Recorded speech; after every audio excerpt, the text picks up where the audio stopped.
Okay, so welcome to our second last session for making sense of educational technologies and new technologies, or education and new technologies.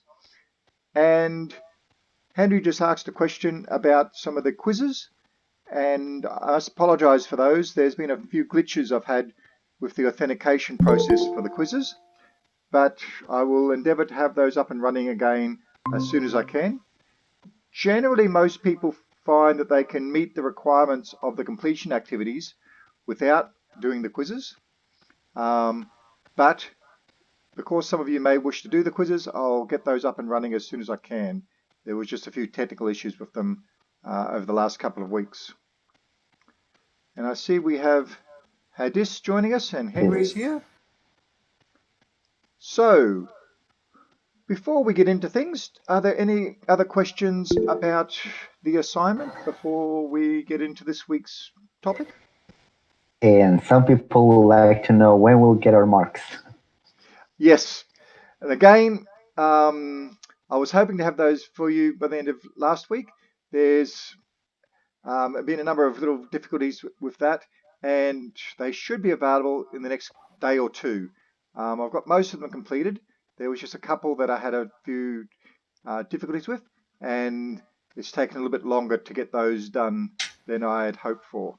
But they'll be available soon. But the marks will be on the Blackboard. Yes, you'll access the marks and the feedback by Learning at Griffith, the Blackboard system. Yep. That's where all the official marks are processed and are made available. Primarily because only you can see the marks then, rather than having them anywhere else where potentially other people could see your marks. And welcome, Connie. So do we have any other questions about the assignment?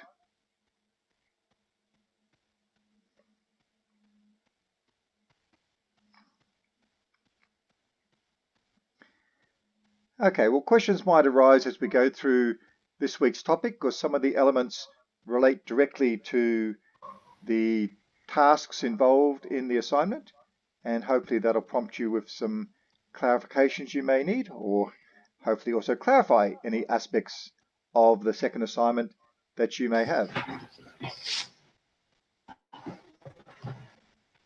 So this week we're looking at emerging approaches to education.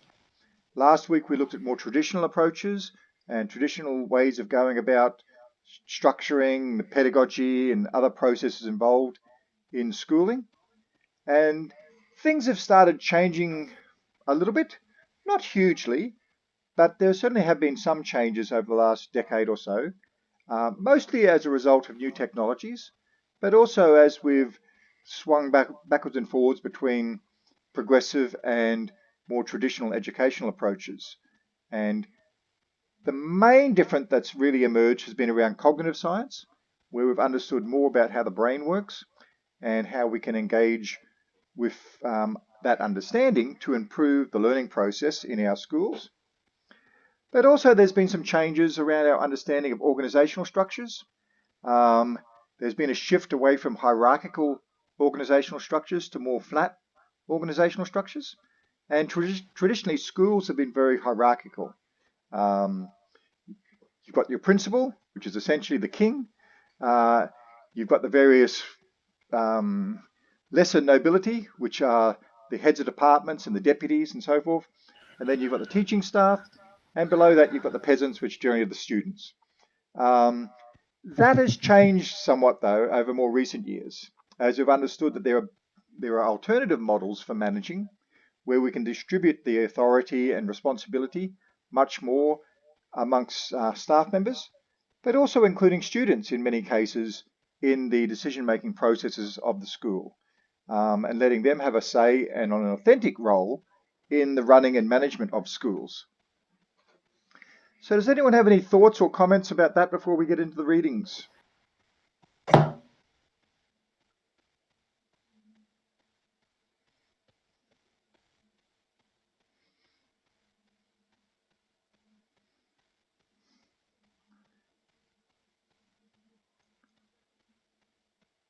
Just give you a second in case you're busily typing something. I live in hope.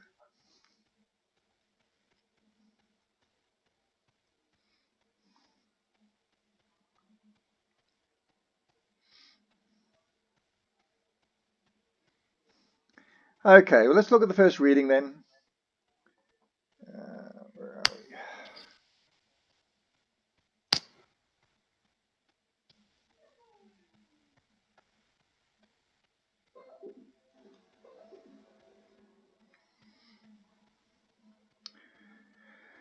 So this reading looks at a roadmap for creating 21st century learning environments.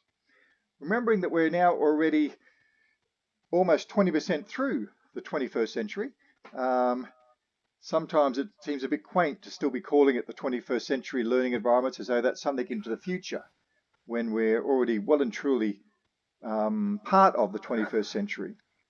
But it still sounds like a nice buzzword and people are still using it, so it's still the primary way we sort of look at things being into the future.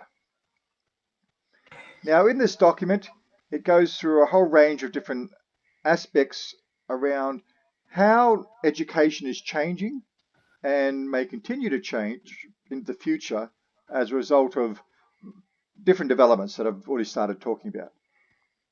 Excuse me. And we can look at the various approaches that this particular study was developed around, and it had a number of working groups. The first working group looked at how things were changing from the perspective of learning and how the learning process may be changing. Then another group looked at how the teaching and professional learning processes were changing. Then another group looked at assessment and accountability. Another at leadership and the culture of schools. And finally, a group looked at the infrastructure and how the technical backbones and support networks in schools are changing.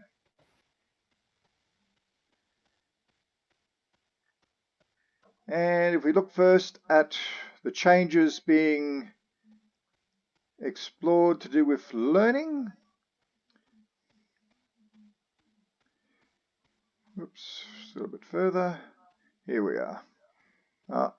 That's just the categories again. Where's learning? Here we are, the learning working group. So we've discussed this before around the idea of the 21st century literacies or the learning outcomes and how that has sort of shaped how we've thought about things. Quite recently, over the last few days, there's been some announcements made that the Australian curriculum may be rewritten to address these 21st century higher order thinking skill type approaches, which in the Australian curriculum we've called general capabilities, because they span across the discipline areas. So they're not just taught within mathematics or science or history, etc. They're taught as part of all the learning areas or all the disciplines. And there is a move towards, or potentially a move towards, making that the core focus of the curriculum, with the discipline learning becoming the context for developing these particular skills. At the moment, they're very much in the background as ancillary aspects of the curriculum, where the discipline learning knowledge is the primary focus of the curriculum. But there is some attempts to reframe that so that the general capabilities, or these 21st century literacies, become the dominant focus of the curriculum. Because employers in particular often cite these as the most important aspects of what education should be about. So developing the ability to work together in teams, to problem solve, to be creative, to manage and analyze and synthesize information, and these sorts of skills. Does anyone have any thoughts on that?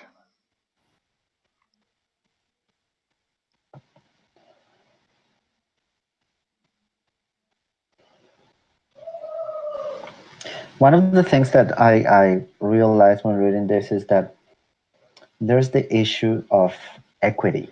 Like in many developing countries, when you think about technologies, usually the first thing that will pop up for everyone, I don't know if many agree with me or not, it will be like there is no digital devices, or there is no equipment, or there's no infrastructure. So that will be like, you may want to teach them these skills, but you don't have something. So it's hard to teach someone how to use a computer, to develop the skill of using a computer without a computer. So how can you say if this roadmap was thought with this kind of countries in mind? Because if you realize this is mostly like American context, like, there's actually good investment in infrastructure for schools, but there are other cases like, okay, let's say Africa or some Latin American countries where there is no infrastructure. Is still that a possibility? Like, we can actually do that and close that equity gap? Well, certainly equity is a major issue, and it's one of the sort of primary challenges we have in education. It's not just around technology. There's a whole range of equity issues, particularly for developing countries. Um, the role of girls and women in education is a major factor that inhibits equity across various contexts. There's also the level of training of educators. There's access to textbooks. That's a major problem in many, many countries. And certainly then we have other technologies such as computers, which are also problematic. There is some potential, though, for overcoming many of the other equity issues through the use of technology. In particular, because technology can allow you to leapfrog a lot of other impediments. Um, Providing online access to resources is much easier and cheaper if there is sufficient technology to support that than it is to provide libraries and textbooks and so forth to every school. So there are some potential leapfrogging of processes that Western countries have gone through to allow developing countries to skip over some of those steps, potentially. But there is the major investment needed in infrastructure and technology to achieve that. And I certainly recognize that that's not really evident in most countries. Indeed, in many Western countries, in particularly certain areas of Western countries, certain school systems and schools and states don't have good internet connections and good availability of computers.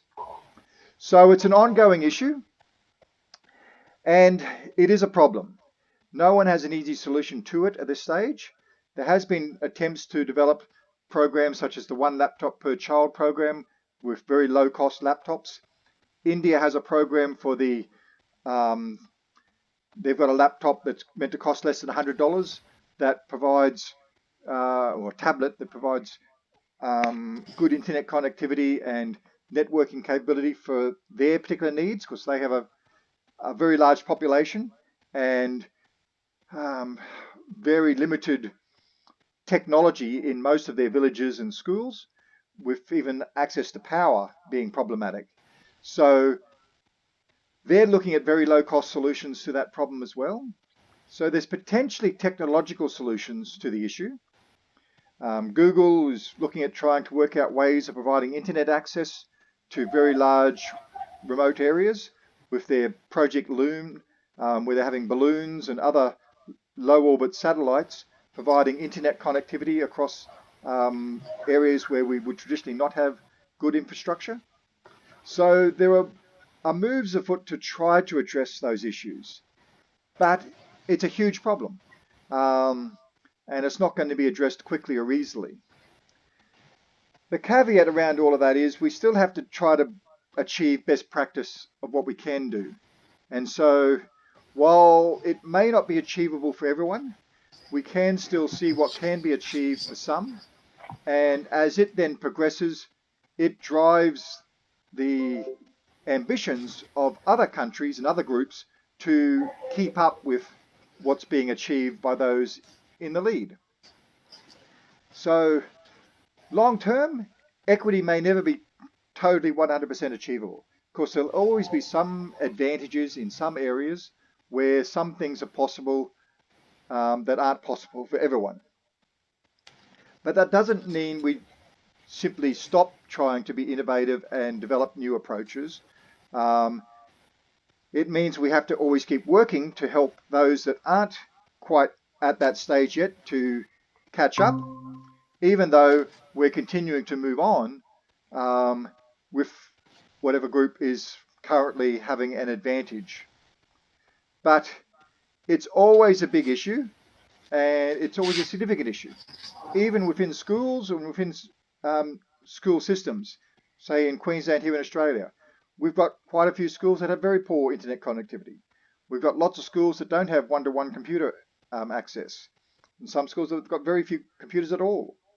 So even in a developed country like Australia, there are isolated aspects where students and teachers and schools don't have access to be able to do the things that we're talking about. So any Yeah, comments because about that? I thought one of the possibilities is like using the flipped classroom strategy, because probably schools don't have, but usually, and that's where I started looking for some data, and I found really interesting information about Colombia. It's like they may not have them at school, but usually at home, at least there's one computer per family. So you can find that as an alternative. But flipped classrooms are kind of complicated, because most teachers are focused when it comes to technology, like do it in situ. So you want to have students in the classroom and you working with the technology. But that could be an alternative. That's something I've been thinking about my organization, because even though schools don't have enough computers, usually most families report that at least they have one tablet or one computer and even smartphones. So that's one way to actually, implement technologies and start using them for educational purposes. But that's one approach. But I don't know if it can be done. Then you start reading other statistics and say that there are countries where actually almost everyone has a cell phone, but don't have computers. So then you start thinking about mobile learning instead, or it's difficult, but you can find some ways to overcome those obstacles, but it's still kind of challenging. It is, but we shouldn't always just look to the Western model to see what solutions are possible. Because as you mentioned, mobile phones are by far the most prevalent around the developing world. And there are lots of things that can be done with computers and with computer education that we were doing in Western countries 20 years ago, where we might have just one computer in a classroom, quite a limited computer, and working out ways of sharing that device, doing quite simple tasks like setting it up to communicate with other schools and allowing students to prepare their messages and then have the teacher type them in, or some students type them in, and work through some quite limited computing capability, which most smartphones would well and truly exceed, and still achieve good learning outcomes with the use of the technology that was available or is currently available in many developing world environments.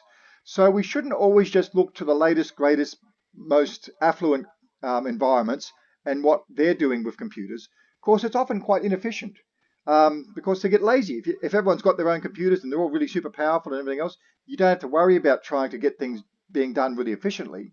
Of course, you've got all that excess capacity. But if you don't have that capacity and you've got to work with quite limited resources, we can look back at where computing was 20 years ago and see a lot of great things that were being done for educational purposes with very limited bandwidth and computing power that can certainly be used in many countries to support the learning that can be achieved there. Now, it may not be quite as powerful, the learning that can be achieved with all the equipment that's possible, but it can still address that equity issue to a large extent, rather than just saying we can't achieve all of that really high end stuff, so we won't do anything, and approach it from that perspective. But what are other people's thoughts?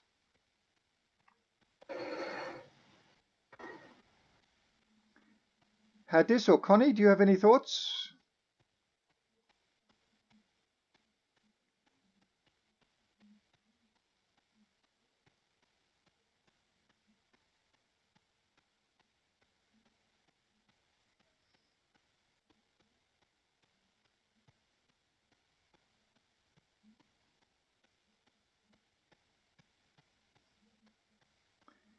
I guess not.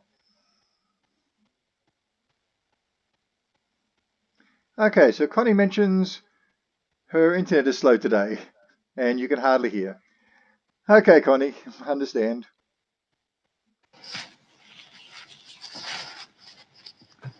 So let's go back to the document then and progress through.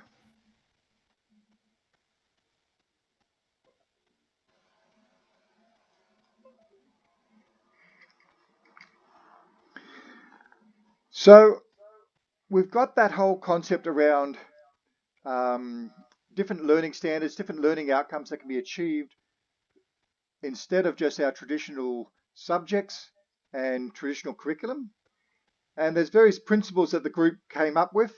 The idea that we should be aiming towards personalized learning, rigorous learning, going into depth into quite complex concepts, flexible and adaptable learning, so that students can learn at different rates and times and different capabilities, making it open-ended and inquiry-based, and leading towards project-based learning and approaches in that respect, rather than just teacher-directed, and that learning is an ongoing process. It doesn't end at any particular stage, and that it will continue beyond the schools, but also beyond the classroom. So students will continue learning when they're at home or on the weekend or during the holidays and various other times.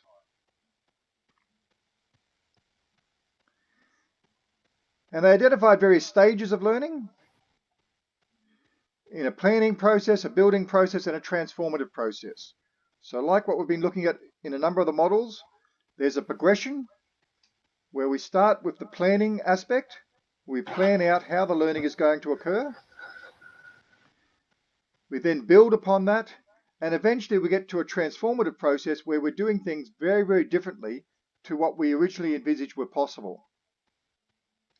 And so some of the processes are around giving students more agency and voice, engaging students more in their learning, making the learning more rigorous and going into depth and breadth in the concepts that they're learning, being flexible and adaptive in how that learning process occurs, assessing as of and for learning, so making assessment part of the learning process rather than being seen as an add-on that then measures other learning processes, but making the process of learning including an assessment aspect.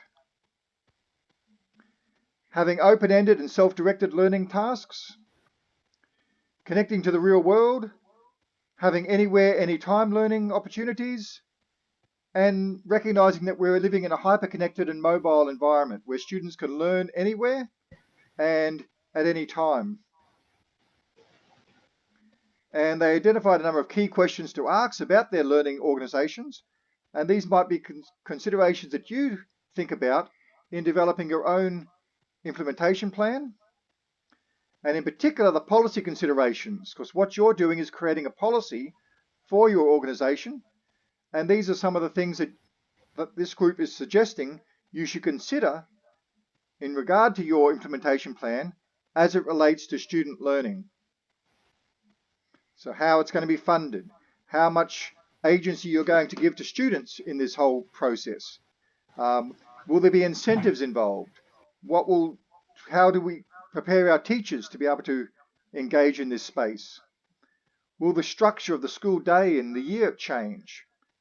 All of these things may be associated with what you want to implement in terms of your policy. Certainly not all of them, but some of them may resonate with you as part of your policy formation process. And then the document goes through with a couple of exemplars. So these are schools or organizations that have engaged with change in terms of how students learn. So the Napa Valley Unified School District had a particular approach, and they just go through and explain and give some links to various examples of schools that have made significant advancements in terms of student learning. And the group then finally came up with a few recommendations about what should be done to progress this in the future, involving stakeholders, the students, the teachers, and the community, in developing learning experiences, structuring the learning process so that it includes and relies upon students, bringing in experts from outside the school to contribute, having a steady and deliberate progress, listening and communicating with all the stakeholders involved in the organisation, and retaining a focus on the students as a centre of the learning process and the effort to improve the learning process. So, thoughts about the learning process and how you may be able to include some of these aspects in your own implementation plans.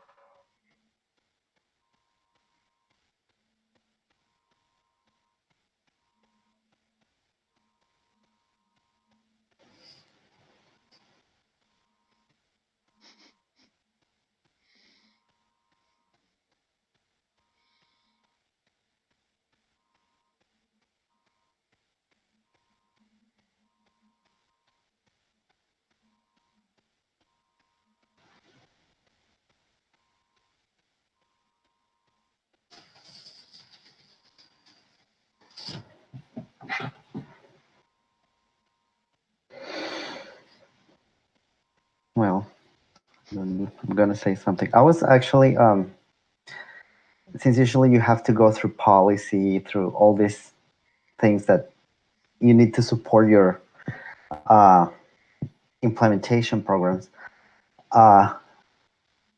Sometimes it's kind of difficult to get everyone on board.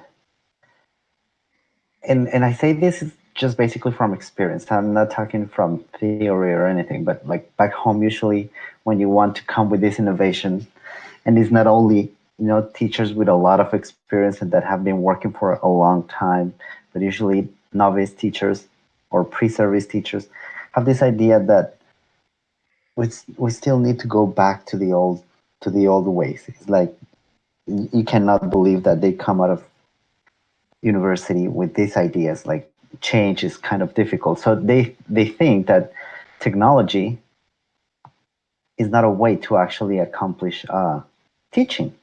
That is just a tool. It's not something that actually can enhance learning, no matter how much evidence you give them.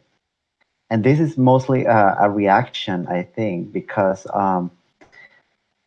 we have been educated in this traditional model of that the teacher knows everything and that you basically are the recipient. So you need to listen and learn. And learning is basically rote learning. So you have to memorize and repeat. When you think of all these goals and personalized learning, the teachers say, if we start using technologies, it will mean more work because then I will have to go back home and work at home on a computer to get my lessons ready to. So they see this not as something that makes things easier, but it's something that complicates stuff. Now, you're absolutely correct. And that's why a large part of our implementation plan is focused on identifying the concerns of the various stakeholders and trying to work out ways of getting their support. And we're going to discuss that this evening with a number of strategies, particularly around social ecological modeling and so forth, to try to work out ways of leveraging their support of the various stakeholders. Because if we don't do that, then they will, by default, often oppose change. Because no one generally likes change. Change means we have to do things differently. It can often involve more work, and it can be uncomfortable. Of course, if we've been successful in our current environment, why do we want to go to something where we might not be as successful? So managing change and encouraging everyone to get on board with change is difficult. And that's why change processes often fail, because we don't go through the process of identifying how to get everyone feeling as though they are going to gain something from the change. And we'll talk more about that as we go through the other aspects this evening. But you're totally right, Henry. It's not an easy task. In fact, it's a very difficult task. And it explains why most of these initiatives tend to fail? Because I thought that one strategy, or for my particular case, I thought it's not like I'm gonna go there and be like full on using technologies, but starting by little, like step by step. Because usually people see change as something that has to be done, like shock. Right now, we need to start now, instead of following like little steps. So that's why I thought that maybe starting with basic training and just starting little by little, including elements of technology in planning, in lesson planning, may help. Because as teachers learn more and more, they see that it's not that difficult and they could get engaged. But that's when you start thinking that. So that's why I think it's good when we think about 10 years. So maybe in 10 years, I can actually get teachers to be fully engaged in technology. But then you have the problem of teachers that come to the school and are new, and then you have to retrain them. And so these are things that start to become more like setbacks instead of moving forward. So it's like you need to have like a plan B and a plan C and a plan D to get this going. You do, and that's why in your planning you'll be staging your implementation plan. But you do raise a good point about how staffing can change over time. And that is actually what kills off many, many initiatives in schools where they've been very successful, they've had a transformative change in the environment, and they are starting to do something quite differently. But then we start having key stakeholders move to other schools and shift jobs and shift roles, and the momentum can be lost. And then as more people come into that environment without having gone through the process and been supported to get on board with what has occurred, they then lose focus and the initiative starts to unravel and fall apart.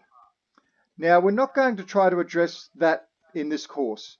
There's a whole range of other mechanisms that can be put into place to try to ensure the longevity of an implementation, but that goes beyond what we're exploring in this course, which is more about how to get an implementation plan started.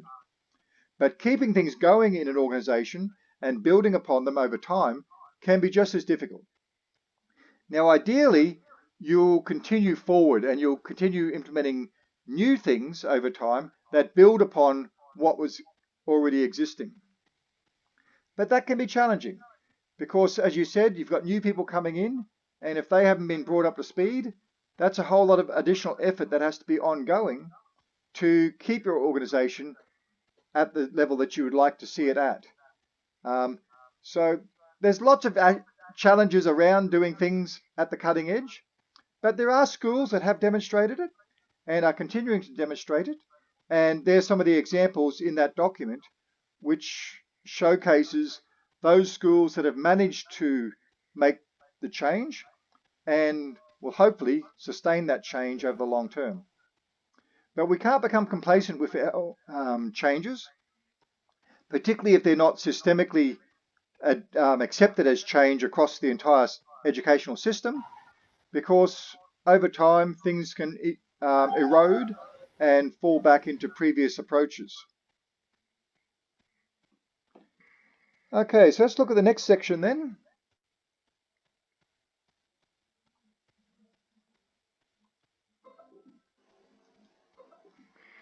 So this is around teaching and the professional learning of teachers and so forth. So again, the group looked at various things. They came up with some principles that teaching should be student focused, facilitated, flexible, equitable, collaborative, and fueled by continuous professional learning. So these were sort of principles they decided were important that all teachers and organizations should sort of subscribe to. And they had their 3 stages to try to achieve this transformative change. The first is around teachers' understanding of content. So making sure that the teachers know their subject matter effectively that they know various approaches to teaching, their pedagogy, that they can establish good learning environments that are supportive of student learning.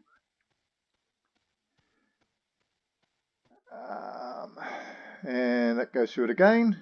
So they're the main aspects that are important for teaching. Some of the things that we should be thinking about around teaching: how much variety do teachers put into different approaches to teaching, their instructional strategies? How do they create positive, engaging learning environments for their students? Do they use digital tools when they're appropriate, etc., etc.? Some things particularly about their own professional learning. Of course, unfortunately, there are many educational cultures where teachers don't necessarily engage with professional learning at the level they should to maintain their currency with changes in their discipline, but also changes in the education system, and certainly changes in the use of educational technologies. And then 4 things that should be focused on around policy. Making sure that student data is safely and securely collected, that teachers should be accountable and evaluated in terms of how they implement various policies, the requirements for teachers coming into the profession, their pre-service entry requirements coming into becoming teachers, and the minimum level of professional development that teachers should be aiming to be achieving to maintain currency in the modern educational world. And there's a few policy documents there that sort of highlight these aspects, and some exemplar case studies where these things have been occurring in various organizations.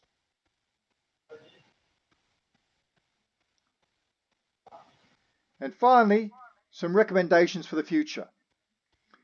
Providing funding to allow teachers to be able to engage with professional learning, having a focus on high quality, sustainable professional learning, ensuring that new teachers have participated in the use of educational technology, communicating to everyone the need for this professional learning, so that when parents see that they're having a relief teacher because their student's teacher is off doing some professional learning, that parents understand the value of that ongoing professional learning, and having dedicated staff to provide internal coaching and mentoring for fellow teachers as key aspects related to professional learning. So, what are people's thoughts about some of those concepts?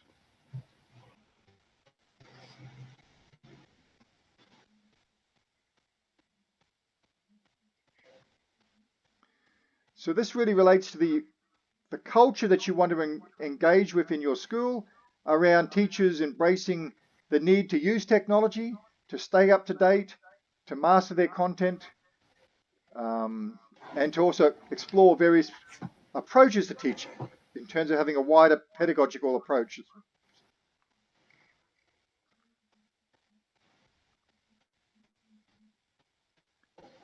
So Connie and Hadis, do you got any thoughts before we rely upon poor Henry to make comments again?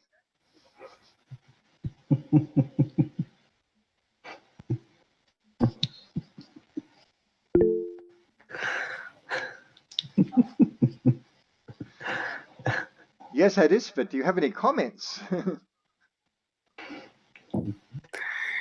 Because in my assignment, this is one of my issues that actually teachers are not qualified to do to use ICT tools in their classrooms.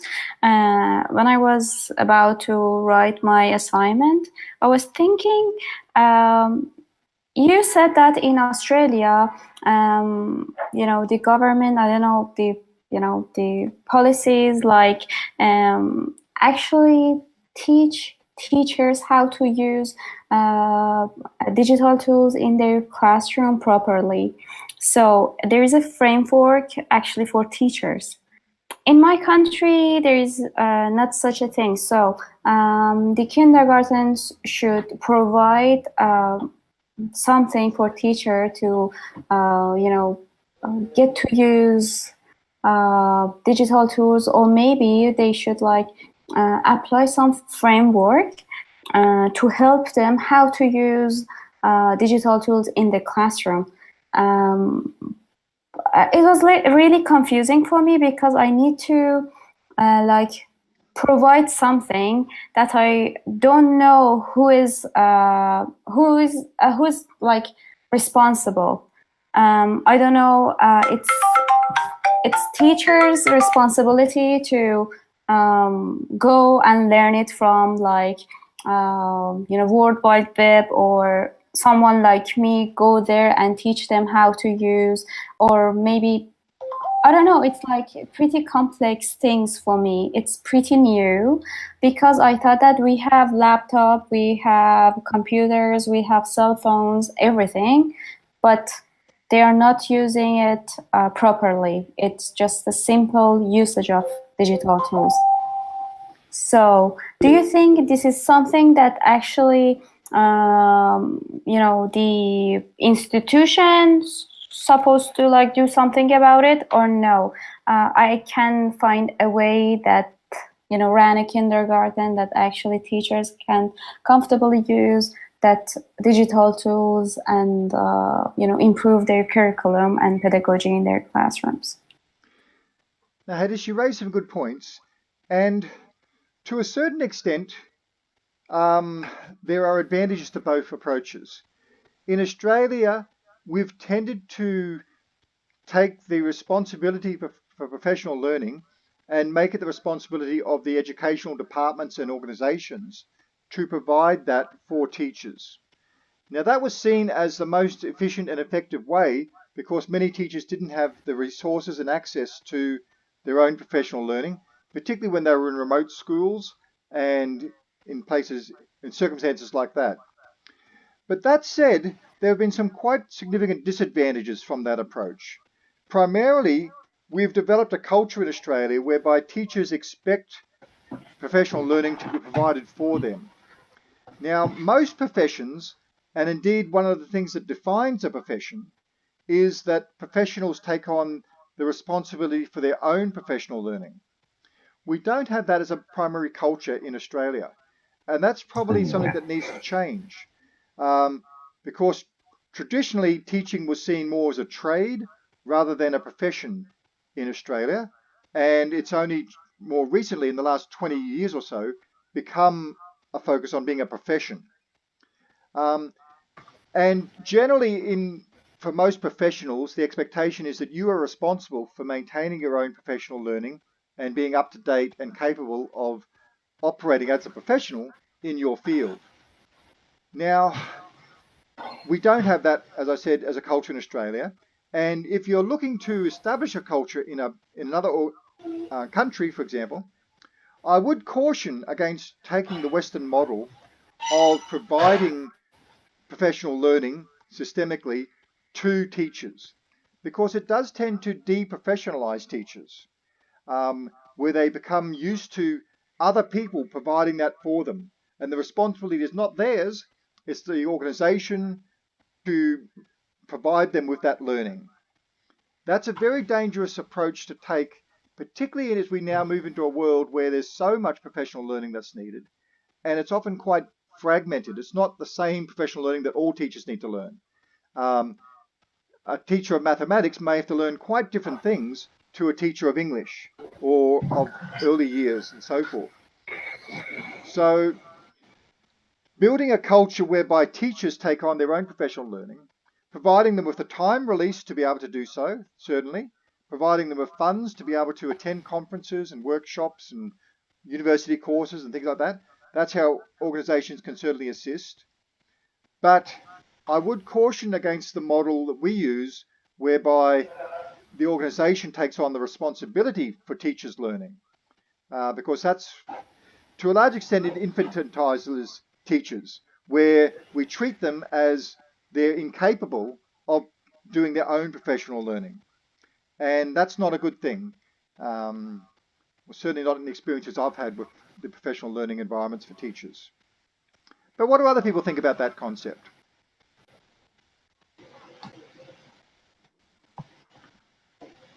Actually, that's a good point. It happens. It happens back home too, where teachers are always expecting the government to fund their education if they want to improve the education, the results of students in standardized testing and things like that.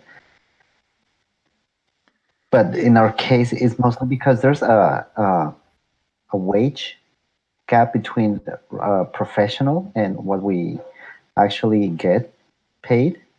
So that's why for us it's kind of difficult. So we need to actually demand that because we are not getting paid like a fair wage compared to other professions.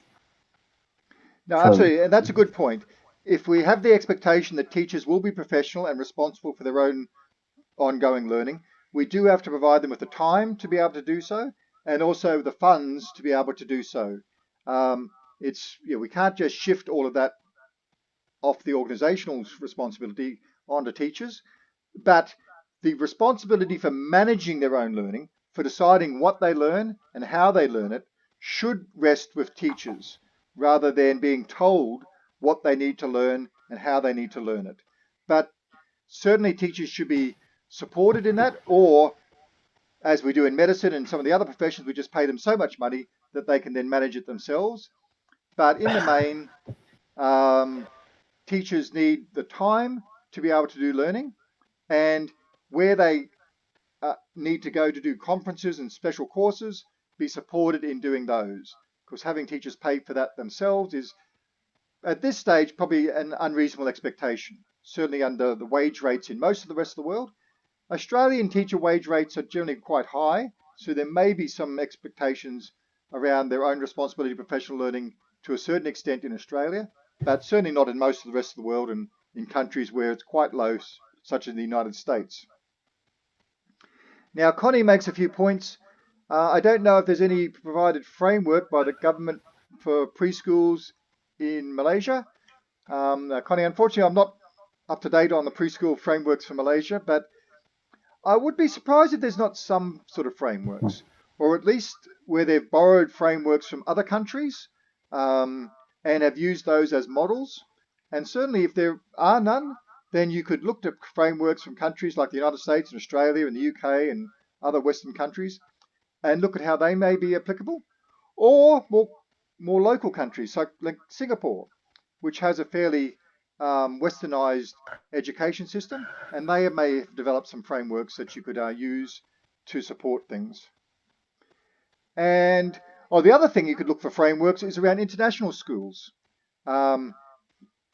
Most Asian countries have got a fairly good network of international schools, and they can often have developed some frameworks, maybe not official ones, but certainly ones that they use to compete against each other and to support their learning in those particular networks.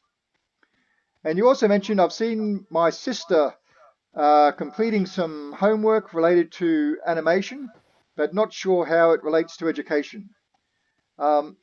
Yes, well, most educators do have to do some ongoing learning, particularly if they're in an area like IT, which is constantly changing.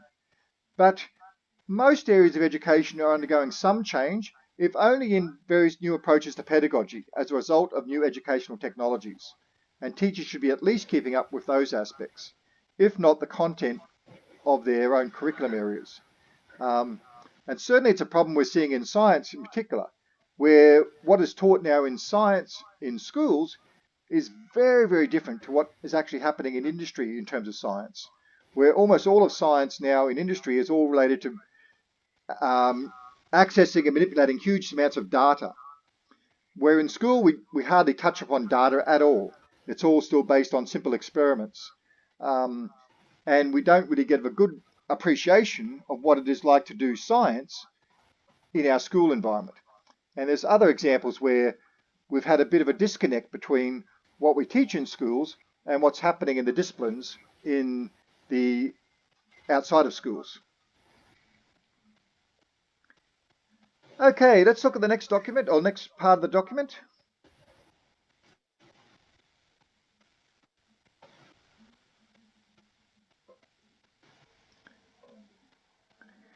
And this looks at assessment and accountability.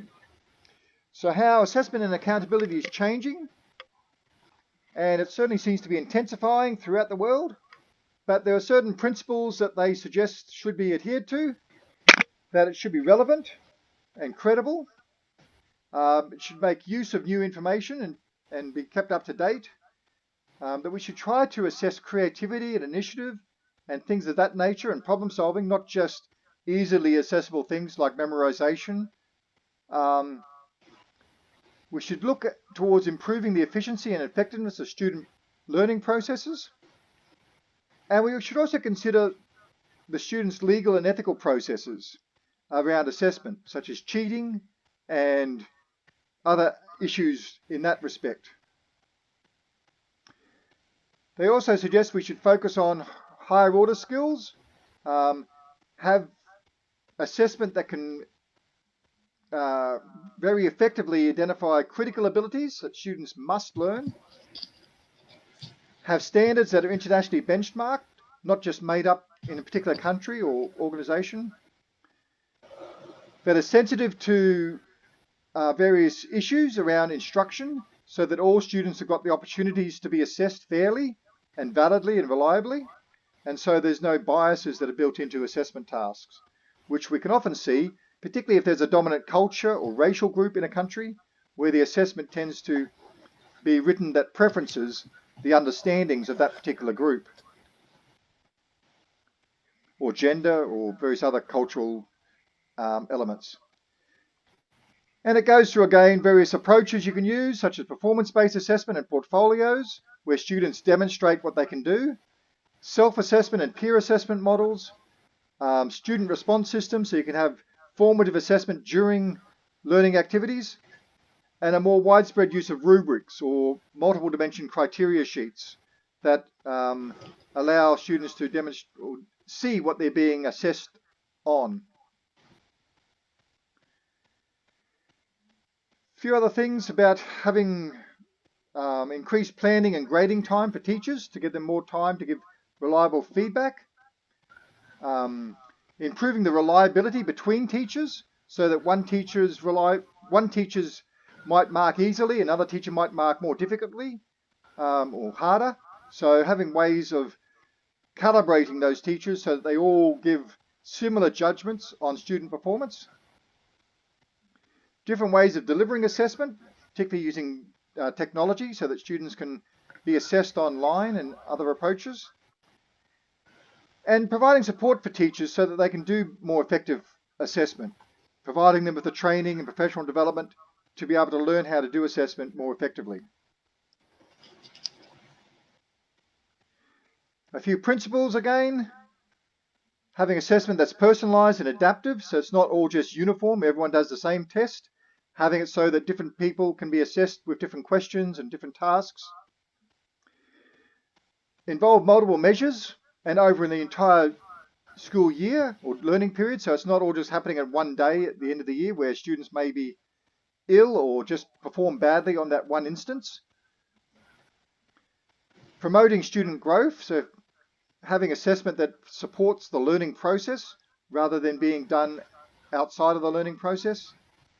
And being authentic and contextual so that all students can engage with the assessment task and know what it's involving, and it allows them to show their full capacity. Supporting growth and improvement, using diverse measures, so not just relying upon one particular approach. Being flexible in terms of accountability, so that if a student does need special consideration and maybe a reader or different consideration for their disabilities, that can be accommodated. And that the process is transparent, so it's not just all hidden away, and students can understand the process and try to maximize their performance within that understanding. We've got our 3 levels again.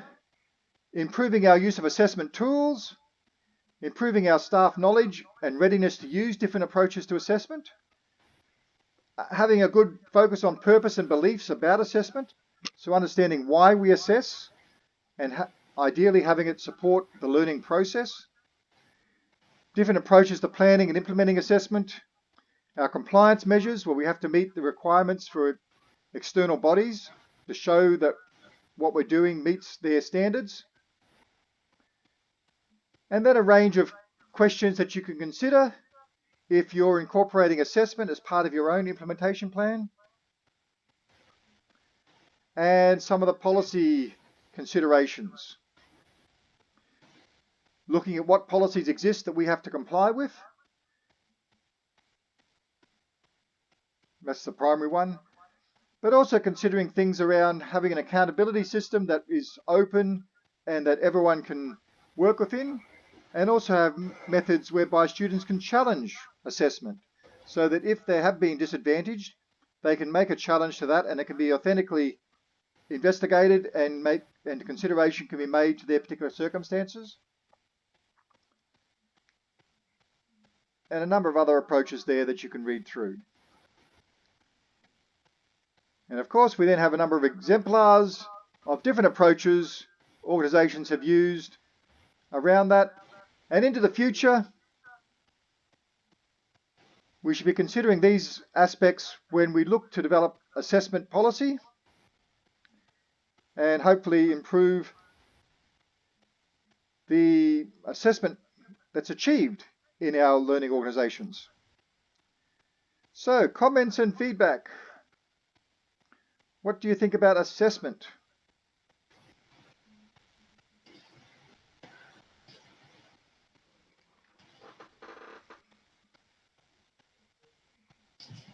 I think that assessment, when it comes to technological issues, the assessment part is the one that poses the most difficulties for us, because you basically don't know how to approach this particular view of how they are engaged in the use of technology and what they show. Usually you're expecting a result.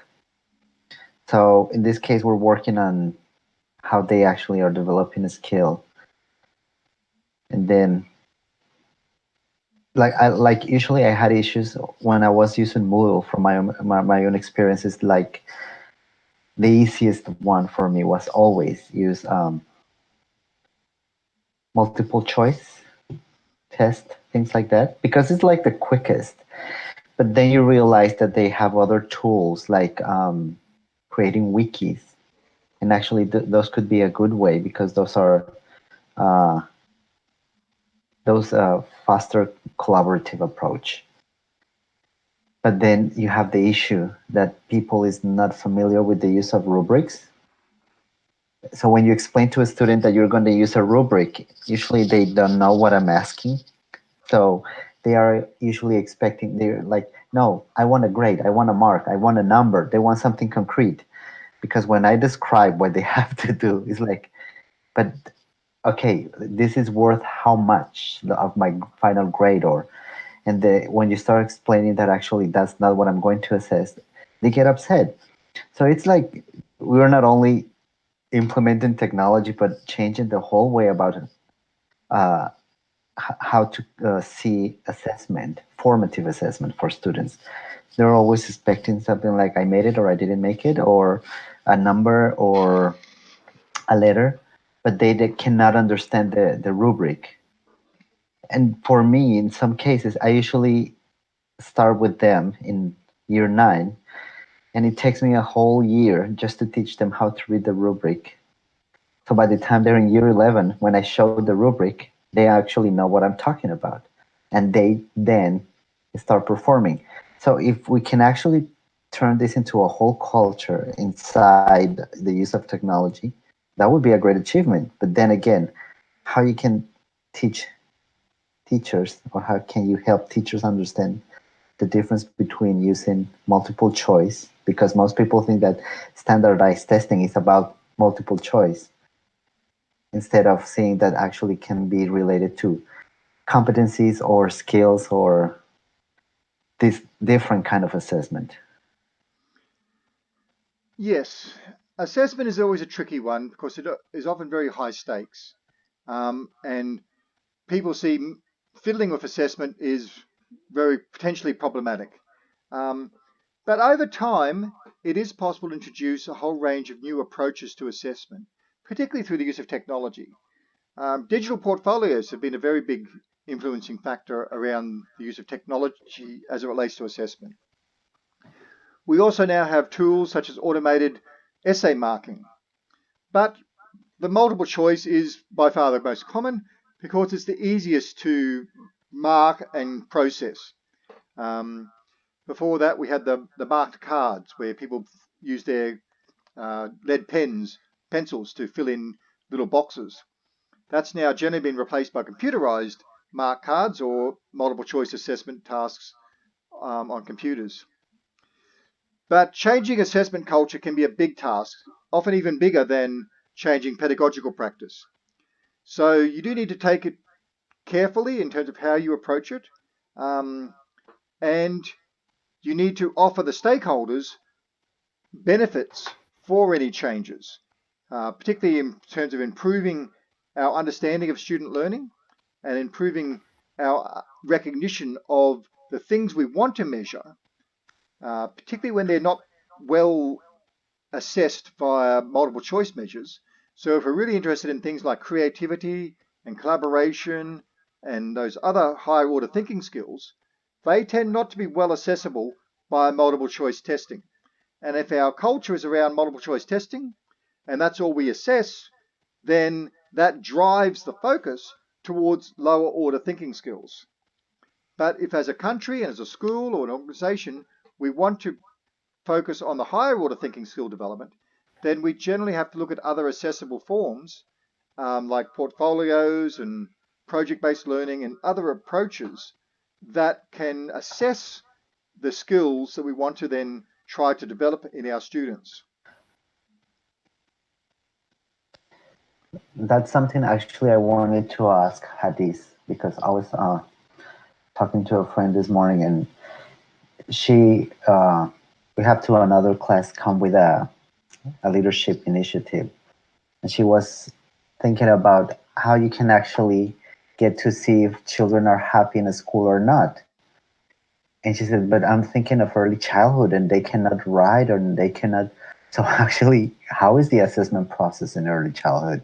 So that's something usually you never discuss until someone points that, and it's like, well, when you're working with teens, actually they have the skills to do these kind of things. They will be able to answer a survey. But when you are talking about children and you're thinking about to measure progress and things like that, how do you do that? Well, there are approaches. One of the main ones done in early childhood is through teacher observation and simply recording their observations and over time building up a record of student achievement and progress or happiness. But other technological approaches can be around taking photographs or video clips or audio clips and then being able to play those audio clips later in the year with a new audio clip and demonstrate the improvement from where it was at the start to where it is now. Likewise, developing portfolios of student work, taking photos of all of that at the beginning of the year, being able to show at the end of the year how things have progressed in terms of their writing, their artwork, their creativity, and a whole range of other aspects that we may be looking at trying to document and demonstrate. Now, doing that in a formal way is often difficult, like getting everyone down and being creative at this moment. But by observing students over time and looking for instances of when they're demonstrating those capacities, when they're showing some creativity and taking a photo or talking to the student and getting some anecdotal comments, or making a recording of it or collecting their resources and digitizing that and putting it in a portfolio, they can then build up that evidence in a what we would generally consider a more ad hoc way, but it can provide a very comprehensive case study of student capability over a longer period. So it's certainly possible.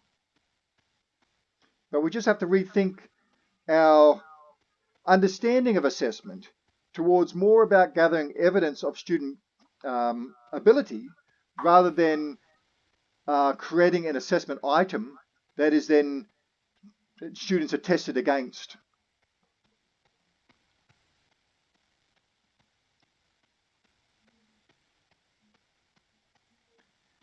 Okay, we'll move on because we do have a fair bit to cover this evening.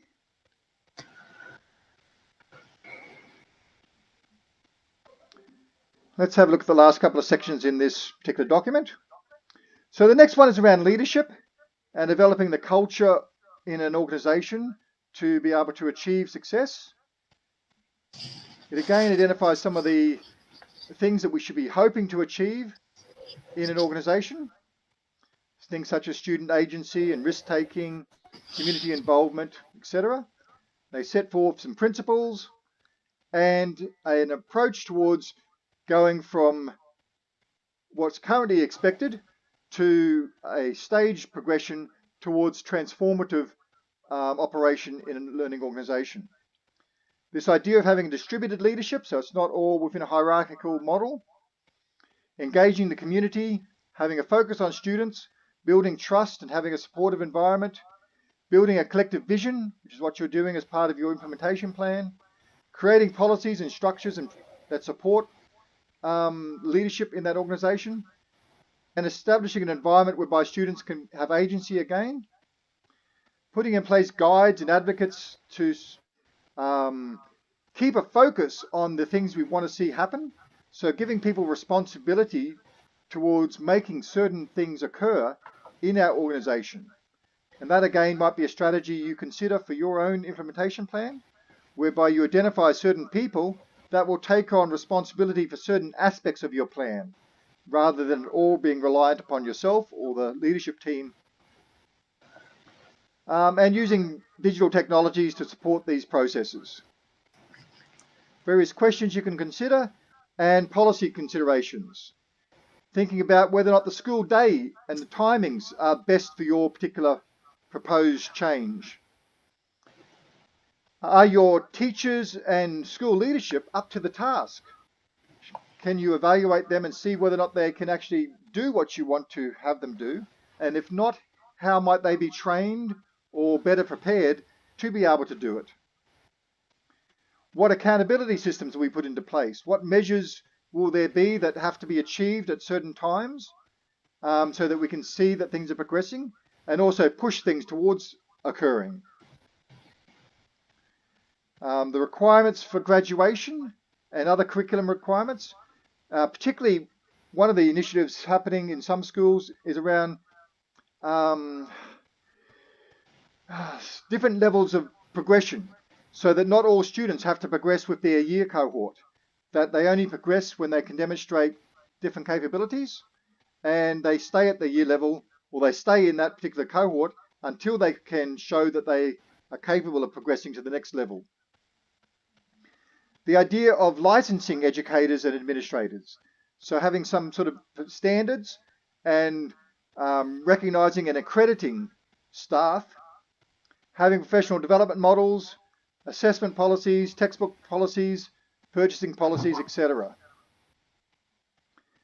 And again, a number of schools that have explored these concepts and developed exemplars. And finally, a few things around the future, working towards this transformative approach, building consensus with your stakeholders, seeking advice from external bodies, progressing steadily and deliberately, but not too quickly, listening to all the stakeholders and keeping everyone on board, managing expectations, allowing for some risks, but learning from those risks and accepting that there'll be some failures, and again, keeping students involved in the process. So we'll just go on to the last one. So looking again now at infrastructure, having things that are interoperable across the whole system so that we don't have silos of capability that can't work with other silos.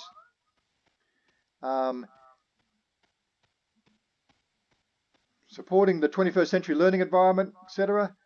Having policies that direct the school towards achieving those things.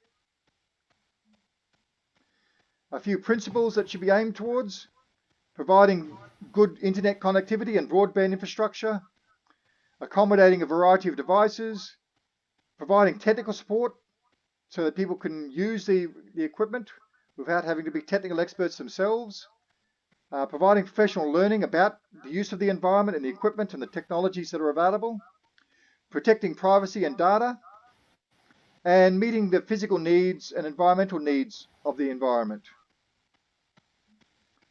And again, you've got various staged, well, not so staged in this case, various transformative approaches where we'd like to see schools get to,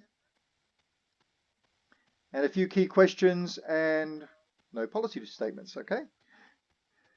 So again, should be a few things about the future, aiming towards a comprehensive integrated plan, such as what you're developing, addressing the various infrastructure needs in terms of a plan about what equipment and technologies are needed to support all of this, and investing in professional learning so that staff and teachers and students can make use of all of this capability once it's established. Okay, thoughts and comments? This has to do with the assignment. When you are building the vision, in this case, where I'm thinking, they already have a vision. Can I work on that and elaborate, or should I come with just a new one?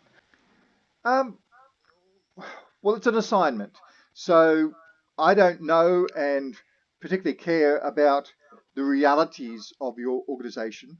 But if you want to make it something useful and implementable in your own school and environment, it's probably best if you start with what they've already got and make modifications and suggested modifications to that. Remembering that if you're going to do it authentically, you would have all the stakeholders involved in creating the new vision state and modifying it. So we're doing things rather abstractly in this case, where you're doing it on behalf of your organization. The reality is that you would ideally involve the organization and all the stakeholders in reframing the vision statement. So it's fine for you to make any changes or completely wholesale changes. But in reality, if you were doing this in your own organization, you would go through a process of involving the stakeholders in looking at the existing vision statement and making suggestions about how it could be changed. And that would then inform the implementation plan that you would then suggest and try to implement in the organization. But we don't really have a process in this assessment task to go through that aspect. So it's really, you can do what you want in terms of an implementation plan vision statement. Okay. Yep. Any other questions or comments about those last two sections around leadership and infrastructure?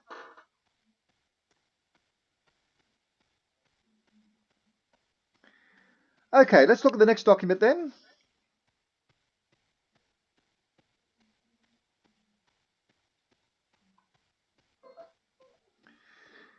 Now, this introduces the concept of socio-ecological models. Part of your assignment is for you to define and describe the socio-ecological model of your organization. And this goes through an approach for detailing that. It's a research study, so we'll just skip through some of the elements here and get to the model that they've explored. So these are some of the things that they've explored in terms of the demographics. And essentially it's about identifying the stakeholders. So here you've got the families, the school, the community, how much peer support and peer interaction can be had with the various staff, how much autonomy staff members have. And it goes through a process of describing how an organization has these various factors.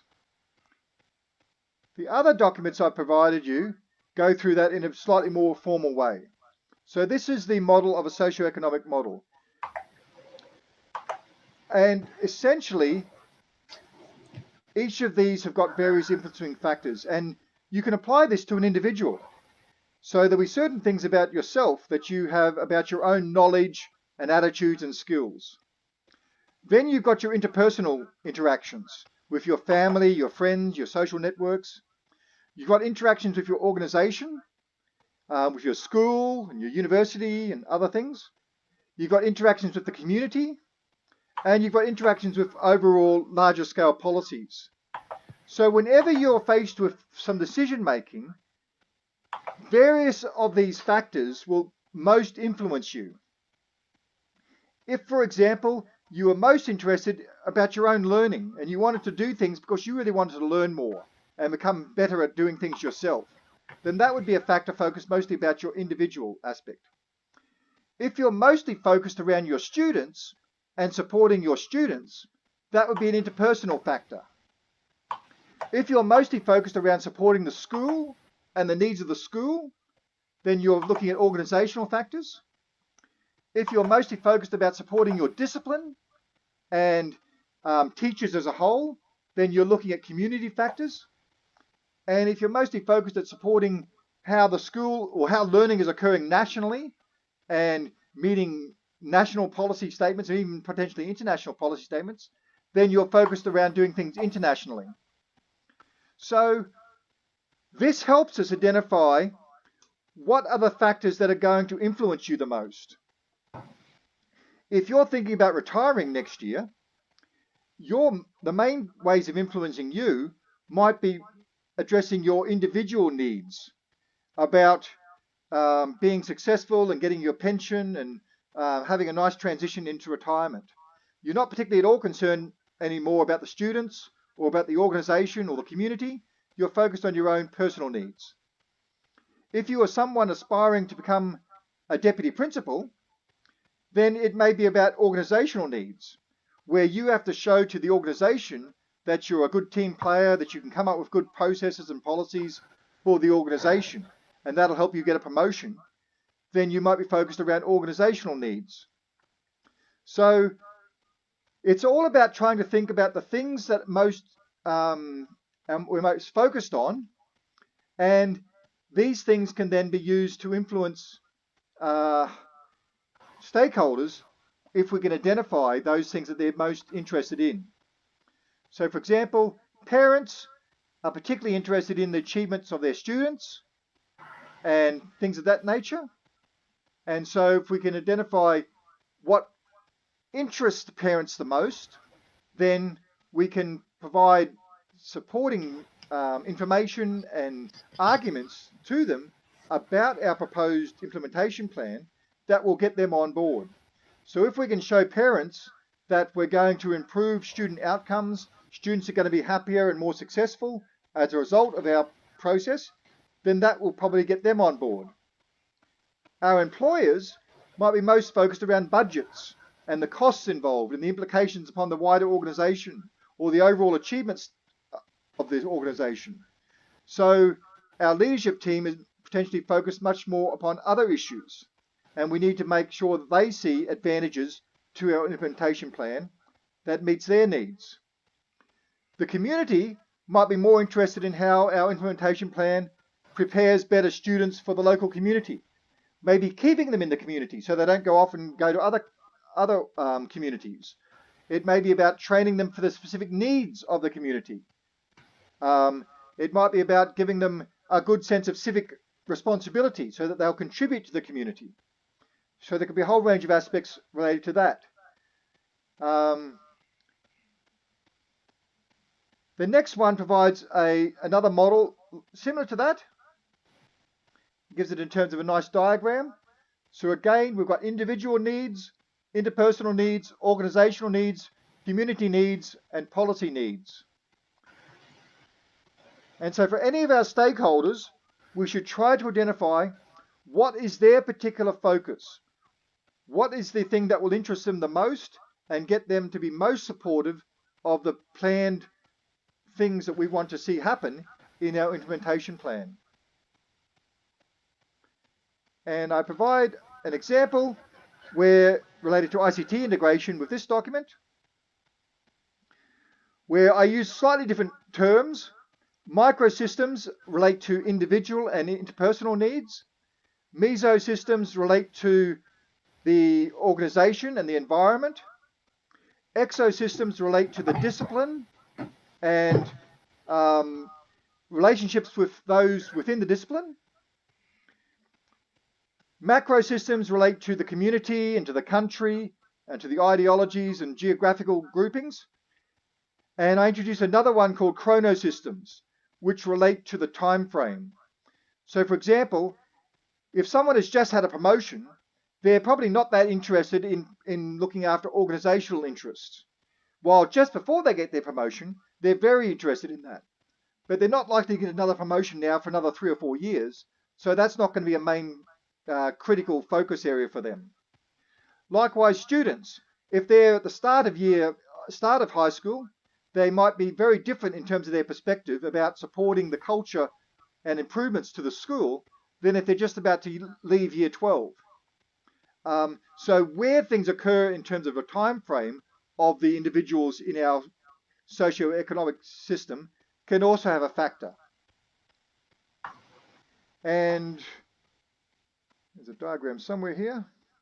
Maybe not.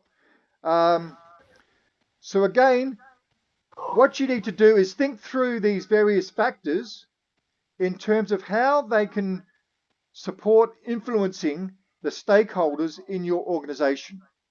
What are the things people care the most about? And if you can then frame your arguments to show them that the things that they care about are going to be improved by your implementation plan, then they're more likely to be coming on board and supportive of the changes that you wish to see occur. So what do people think about socio-ecological systems?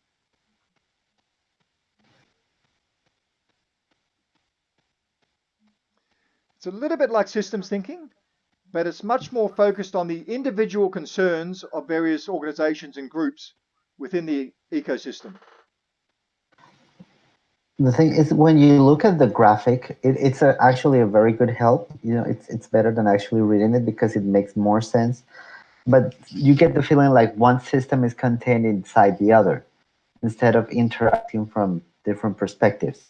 In this case, when we are using this social ecological approach, we are considering that actually everything, you know, when you go down to the microsystem level, everything is inside a bigger system anyway. Because if I'm talking about policy, it goes down all the way to affect students, which would be the center in this case.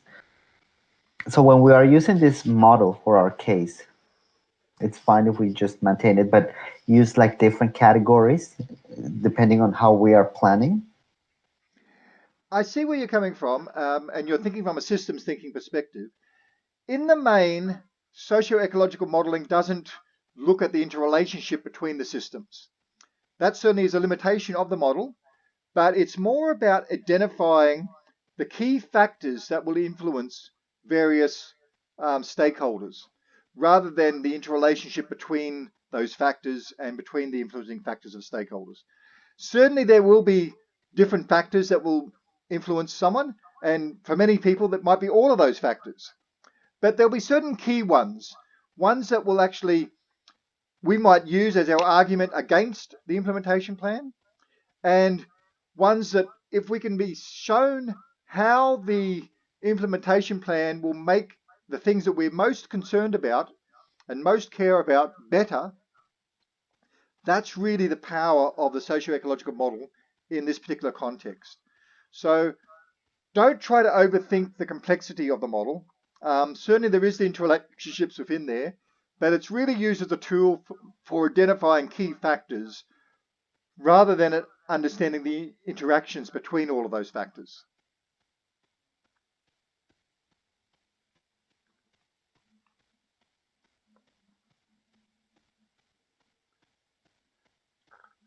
So hopefully you'll be able to see some ways of using the socio-ecological model to support your development of your implementation plan.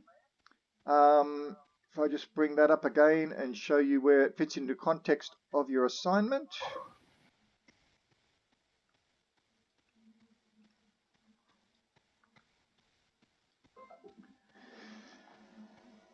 So step 2, you need to identify your stakeholders and potentially where they have their interest. Step 3, though, is the main one, where you perform a socio-ecological systems analysis. And essentially what that is you look at your stakeholders and identify which of the factors in the socio-ecological model they are concerned most about. Are they most concerned about themselves and individual factors? Are they most concerned about interpersonal factors, such as their students or other staff members? Are they most concerned about organizational factors, such as about the performance of the school, the achievement levels of the school and things like that? Are they most focused around things to do with the community, or at a higher level about how education is progressing nationally and things of that nature? So work out what their key factors are, remembering I don't really know what are the correct answers to any of these, so you'll be making them up to a large extent from my perspective. But the more you can relate them to reality, the better you'll be able to use them later on in your model. Of course, step 4 is identifying the differences between your vision and your organization's current socio-economic system. So you've got a vision, and it may be to achieve certain things. How much are the stakeholders, given your understanding of the various things that they're interested in, how are they likely to be supportive of your vision? Or have they got interests that are quite different to your vision? So by identifying those differences is what you do in, where's the step that does that? Pretty much step 7, where you now need to then look at these groups have got all of these different agendas. How do we then get them to align their agendas with your agenda in terms of your vision and implementation plan? So it's a reasonably simple process, but it's an important one, and one that's quite rarely done when developing implementation plans. And you certainly need to try to explain how this organization will change in relation to these various factors over time. Are you going to try to change the perceptions of parents so that parents are not just concerned about student happiness and performance, but getting them so that they're concerned about the performance of the school at an organizational level? Are you going to try to change the school leadership so that they're not just focused on the performance of the organization, but maybe also concerned about the performance of the policy level in terms of how the country as a whole is improving the education system, and how the school, by doing the implementation plan, might contribute to that? Or you might want to have your leadership team focus more locally in terms of the interpersonal relationships, so that staff get on better with each other and staff get on better with the students, and you build up a better culture by having a focus on those interpersonal factors rather than the organizational factors. But try to think about what you want to achieve in terms of your vision, and how the socio-ecosystem model can help you better understand those factors, and how we can get stakeholders to support various elements of your plan.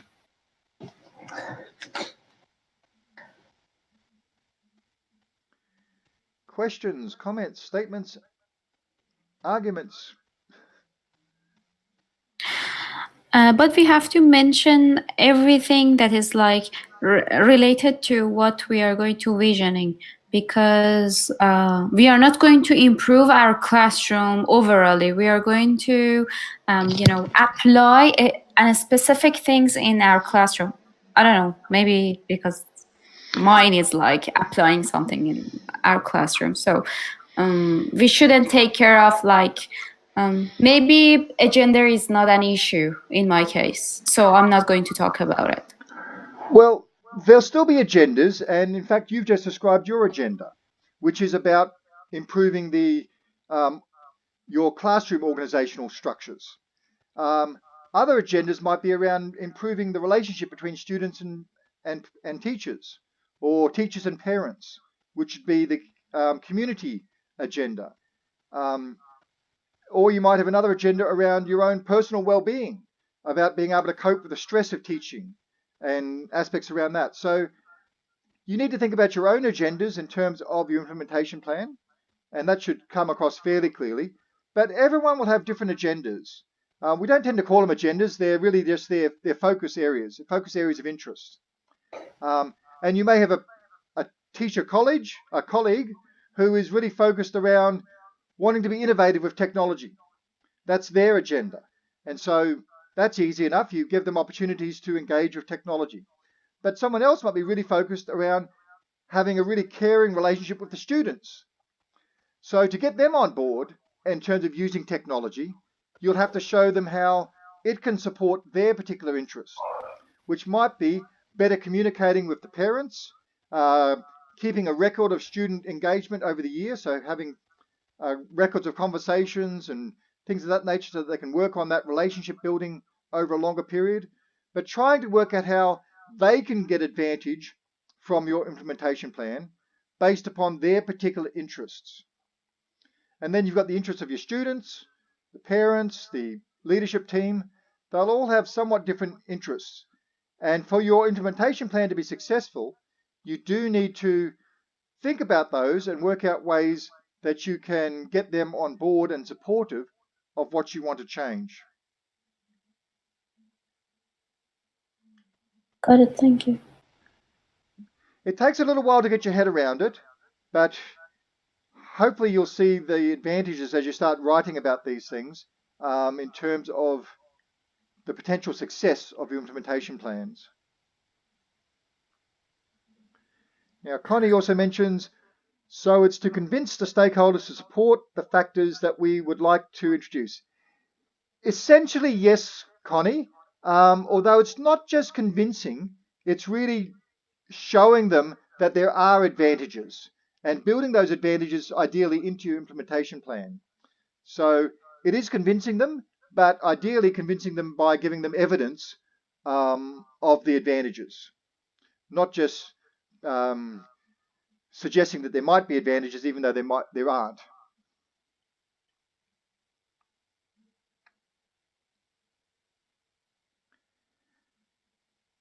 Okay.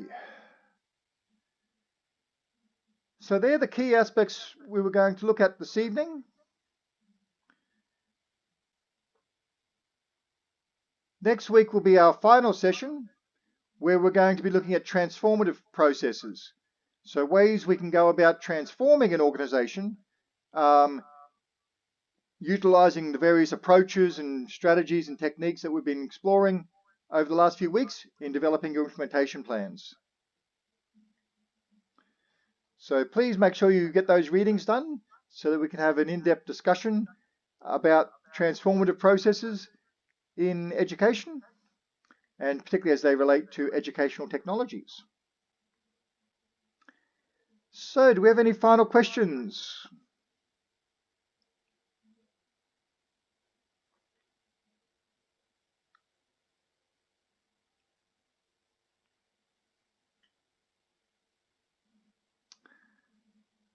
Okay then, if there's nothing else. The quiz, yes. Sorry, Connie, we weren't here at the very beginning.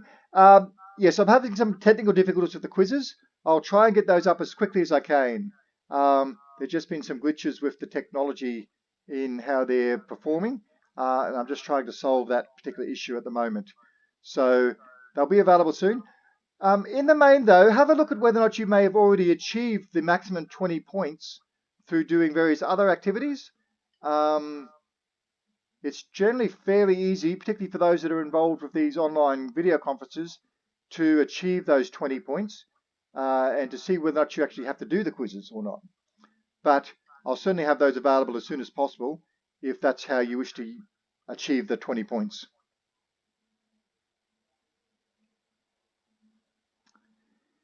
Any other questions?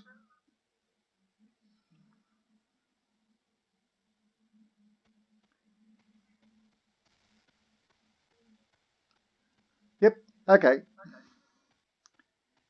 Okay then, we'll finish up and I'll see you next week. Good night all.